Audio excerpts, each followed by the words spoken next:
Battle!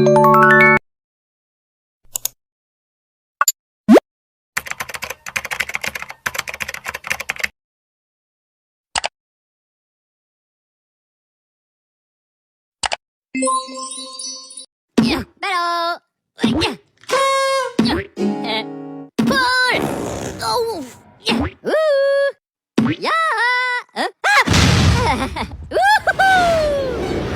Assalamualaikum warahmatullahi wabarakatuh. Kenalin, aku Nabila Syuhayuandri dengan NIM 23129055. Aku Naswa Nasa Putri dengan NIM 23126060. Aku Rahmalia Putri Landari dengan NIM 23129229. Hai teman-teman, kita dari kelompok 4 ingin menyampaikan jenis-jenis konsonan berdasarkan artikulasinya dan artikulatornya. Selamat menyaksikan. Saya Nabila Syuha akan membahas tentang alat bunyi manusia. Manusia dalam menghasilkan bunyi dapat dilihat pada gambar di samping. Apa aja sih alat-alat bunyi manusia itu? Yang pertama, bibir atas dan yang kedua bibir bawah itu dinamakan dengan labium. Lalu yang ketiga, gigi itu dinamakan dengan dentum. Keempat, lengkung kaki gigi itu yang posisinya berada di lengkungan yang di belakang gigi itu dinamakan dengan alveolum. Lalu yang kelima, langit-langit keras atau biasa yang disebut dengan langit-langit mulut itu dinamakan dengan palatum. Keenam, langit-langit lunak yang posisinya berada di belakang langit-langit keras itu dinamakan dengan velum. Ketujuh, anak tekak yang disebut dengan uvula. Kedelapan, faring atau disebut dengan paring. 9, kerongkongan yang disebut dengan laring. Lalu yang ke-10 itu dinamakan dengan tenggorokan. 11 itu dinamakan dengan pita suara. 12 itu dinamakan dengan epiglotis. 13 itu dinamakan dengan akar lidah atau yang disebut dengan root of tongue. 14 itu namanya panggung lidah atau yang disebut dengan dorsum. 15 itu tengah lidah, bisa juga disebut dengan medium. 16 itu dinamakan dengan daun lidah atau yang bisa disebut dengan lamina atau lamino. 17 itu adalah ujung lidah atau yang bisa disebut dengan apikal atau apex. Saya akan membahas tentang klarifikasi bunyi konsonan bahasa Indonesia. Yang pertama adalah konsonan bilabia yang dihasilkan kedua bibir bawah labia dan bibir atas labial. Menurut artikulasinya dibagi menjadi 3, yaitu hambat. Hambat dihasilkan dengan menghambat saluran suara sepenuhnya, kemudian dilepaskan secara keseluruhan, contohnya B dan P. B dan P. Yang kedua yaitu bunyi nasal yang dihasilkan dengan menutup saluran suara pada rongga mulut sehingga udara keluar melalui rongga hidung, contohnya M, M, M. Yang ketiga, bunyi aproksimat yang dihasilkan dengan mempersempit aliran suara tetapi udara masih bisa keluar tanpa hambatan, contohnya W, W, W. Yang kedua, konsonan labiodental yang dihasilkan dengan menggunakan bibir bawah labial menyentuh gigi atas dental tanpa mengenai bibir atas. Menurut artikulasinya yaitu afikatif yang dihasilkan dengan menyempitkan saluran suara sehingga menghasilkan udara yang berisik, contohnya F, F dan V, V. Ketiga, konsonan afikodental yang dihasilkan dengan menggerakkan ujung lidah afikal menyentuh gigi atas dental. Menurut artikulasinya hambat, bunyi hambat yang dihasilkan dengan menghambat saluran suara sepenuhnya dan kemudian dilepaskan secara keseluruhan. Contohnya T, T, T.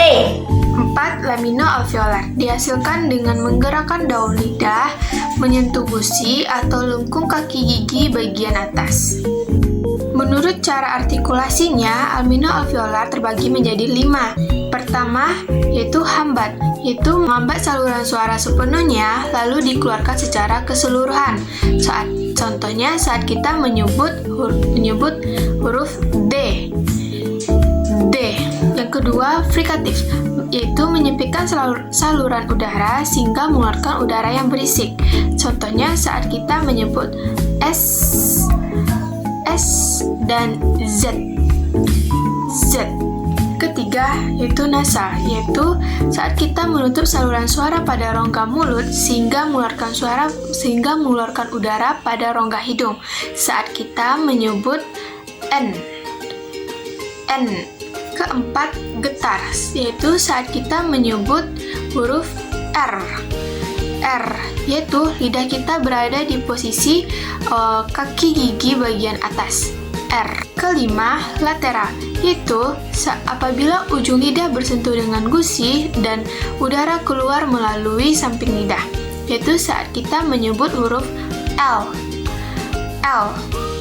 Kelima, laminopalatal.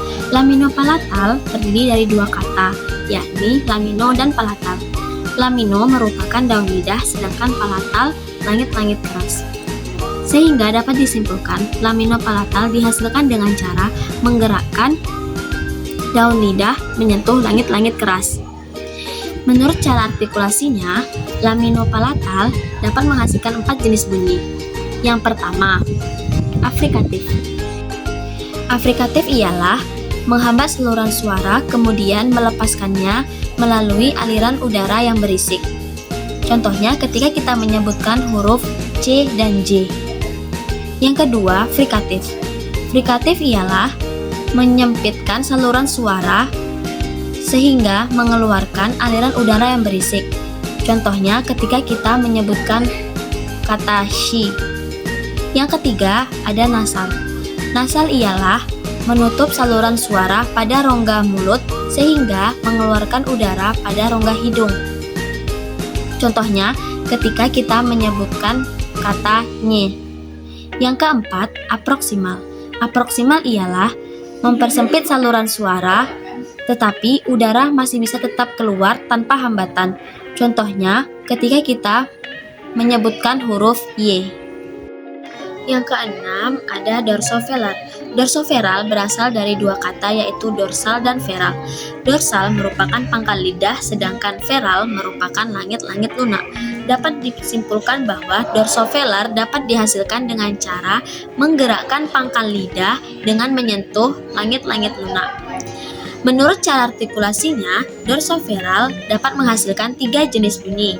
Yang pertama, hambat. Hambat ialah menghambat saluran suara sepenuhnya, kemudian melepaskannya secara keseluruhan. Contohnya seperti ketika kita menyebutkan huruf K dan G.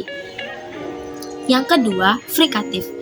Frikatif ialah menyempitkan saluran suara, kemudian akan menghasilkan aliran udara yang berisik. Contohnya ketika kita menyebutkan huruf X. Yang ketiga adalah nasal. Nasal ialah menutup saluran suara pada rongga mulut sehingga mengeluarkan aliran udara pada rongga hidung. Contohnya ketika kita menyebutkan kata eng atau ngi.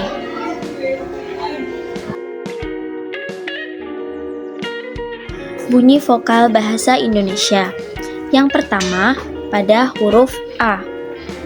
A, pada huruf A, posisi lidah berada di bagian tengah. Bentuk mulut tidak bundar, kemudian terbuka. Pengucapannya A.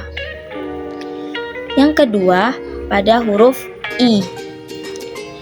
Bentuk lidah pada huruf I terletak di posisi depan. Bentuk mulut tidak bundar, kemudian tertutup. Pengucapannya I. Yang ketiga, pada huruf U. Pada huruf U, posisi lidah terletak pada bagian belakang. Bentuk mulut bundar, kemudian tertutup. Pengucapannya U. Yang keempat, pada huruf E. Pada huruf E terdapat 2 kali bentuk pengucapan. Yang pertama, E dengan posisi lidah bagian depan. Kemudian bentuk mulut tidak bundar, semi tertutup. Pengucapannya E.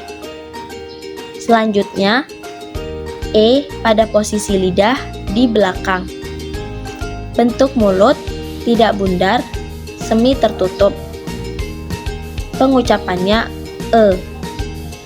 Yang kelima adalah O. Pada huruf O, posisi lidah terletak di belakang.